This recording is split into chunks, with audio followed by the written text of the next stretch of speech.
Good evening and welcome to our post-game men's volleyball press conference. We will start the press conference with an opening statement from head coach Alan Knipe. Then we'll open it up to questions for coach along with players Skylar Varga and Sotiris Iopanis. Yeah, let me start off by just thanking a few people. Tonight was a big night for our program. We got to honor truly one of our greats, and what I said, we had a reception before the match at the Alumni House, which a huge shout out to Naomi and everybody in her team at the Alumni House. They did a wonderful job. We got a chance to talk with the alumni about Hoff, and one of the things that I had mentioned is just that we have a lot of pride in our program of expecting greatness. And when we say that term, we don't mean it as just as volleyball players. We mean it on and off the court. We mean it as student athletes. We mean it as young men, and hopefully future fathers and sons and brothers. And Tom emulates that. That's who he is. He expected greatness as an athlete. He was an All-American when he was here. He was also a mechanical engineering major. He works for Microsoft. He's a 3-time Olympian. He's a gold medalist. He was the captain of that team.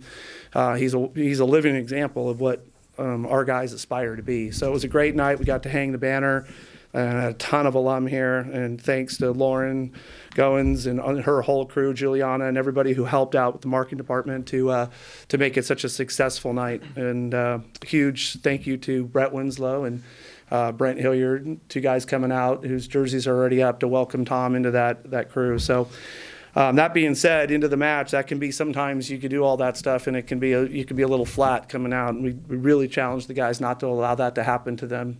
And they jumped out of the gates like pent up horses, which was great. And I thought the match in reality came down to what we could do from the end line, causing all sorts of problems. Not only did we get aces tonight, but we made a lot of serves that were tough.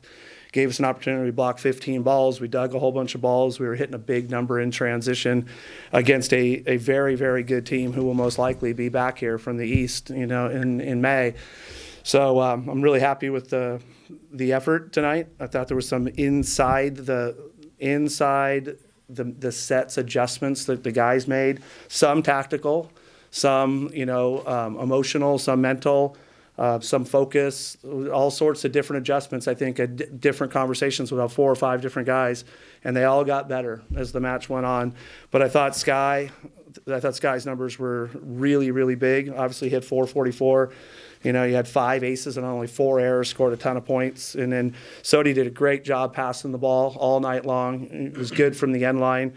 And really good offensively. Blocked a couple of balls for us, but him and Mason did a great job controlling the serve receive. So as a coach, you hope that what you work on during training and how you set up a couple of weeks of what you're identifying as areas you want to be better at transfer into the competition court. And that was definitely tonight what happened. We've been playing really well in practice. There's been a lot. We're getting deeper. Our practices are getting heated. And it was great to then turn around and have someone else on the other side of the court and get to compete. So proud of the guys. We shift out of the non-conference schedule and we go into the back-to-back nights of conference, one home, one away next week, and we're ready for that, and we'll have a great week of training and get after it. So thank you.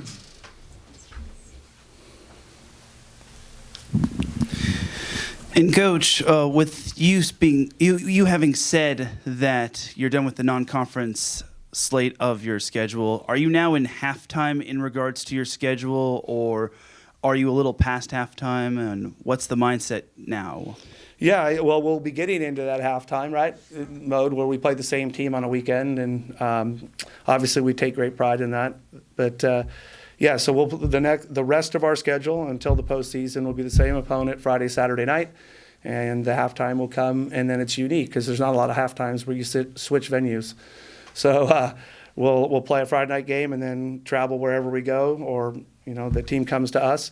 But mindset-wise, that's an important thing that you bring up because and there's not a lot of sports that you play the same team twice and that you play a home and away back-to-back like that. So the biggest part of that is being comfortable with the fact that whatever happens one night, most likely the game will have a completely different feel. Obviously, location-wise, it'll be different, but it'll have a different feel, and being able to be prepped for that. And then the physicality of being able to respond 24 hours later for another physical match. That's where I'm really excited what's happening with this team, because there's a lot of guys that are ready to play. And I think that if some guys are feeling it from one night, I think we're going to be able to upgrade if we need to, and that's a good thing for our team. For Skylar, so you had the second most kills on the team tonight, as well as the second most digs. I just wanted to ask, when offensively and defensively you're on the game, how do you balance that? Do you find yourself prioritizing one over the other, or how do you just balance it when you are playing well on both sides of the net? I think coming out, like Alan said, like a big part of our game, like especially with that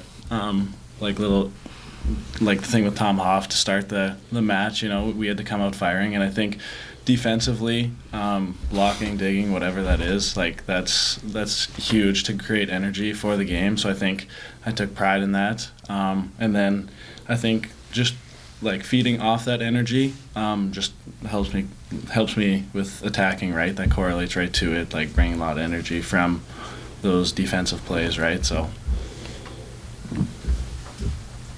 Yeah, Sodi, also a huge night for you, 17 kills. I think you very much set the tone kind of offensively. I wanted to ask, when you're going for shots, how do you kind of balance being aggressive with your shots and kills and going for kills while also being smart with them and not trying to be over-aggressive? How do you find kind of that balance? Sometimes I just, it was kind of like a progress throughout my career. Like, I'm not one of the biggest outside hitters, so I had to, use all my, whatever was in my arsenal. So I started, developing. Also, beach volleyball helped me a lot, just learning the game, playing the game. I'm a big fan of the game, so I just, even growing up, I was just watching YouTube all the time, just watching volleyball players. So I'm just picking up a little of everything. And I can also, I can also, read the blockers as well. And also have a very good connection with my setter. So, sometimes I want, do something specific and that is dependent on the set. And, with this connection that we have, it always helps. For both players, 12 service aces tonight as a team. Both of you had service aces from the end line. Does it get to be on the court where you guys are kind of feeding off of each other? That's why it seemed like the whole team was in a rhythm from the service line. Yeah, definitely. And as well, me and Skylar are very close. We're best friends. So, we just feed off each other's energy in the court. We just talk. We're just having fun out there. So for us, he's just playing a game. So we're enjoying it tonight. We're feeding off each other's energy. So I think it just paid off, just having fun. Yeah, and like I said before, block defense was great, right? And just having that trust in that defense, just frees you up back at the end line, so it makes anyone's job easy back there. Yeah, Coach, so when you opened the first two sets, of course, taking the first two, and then the third one you lost it in a close margin. I was just curious, when those sets are so close, does that make what adjustments you need to make in the next set more obvious or more apparent? Yeah, I just think that's a very talented team with a lot of tradition of being good, and they had a lot of pride in how they responded. So I think that as much as there's some things that I would like to probably pick apart in set three, it's probably more due to the fact of their response than their fight and the way they came and played in that third set. What I was appreciative of our guys is that we withstood what they were given, and we had a couple of opportunities we feel like we didn't convert. And instead of panicking about that in the fourth set, we got out of the gates right away being a lot cleaner. And that's the sign of a team that's maturing. And then, Coach, you saw the return of, correct me if I'm wrong on this, but you saw the return of Andy Reid on the bench for you all. How much of a relief is it having him back on the bench, and what's it like having Andy Reid on the bench? You want to be honest with that? No. I mean, Andy is one of my very, very close friends. For people who don't know the story, he was my high school coach. you know, and he's been coaching here for 27 years, you know, so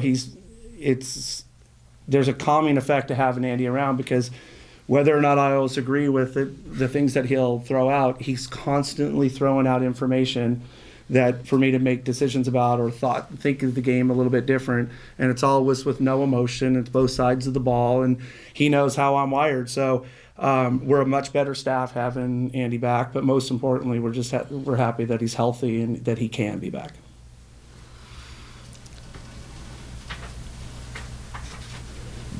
All right. Thank you, guys. Thank you. Thank you. Thanks, everyone. Thank you, guys.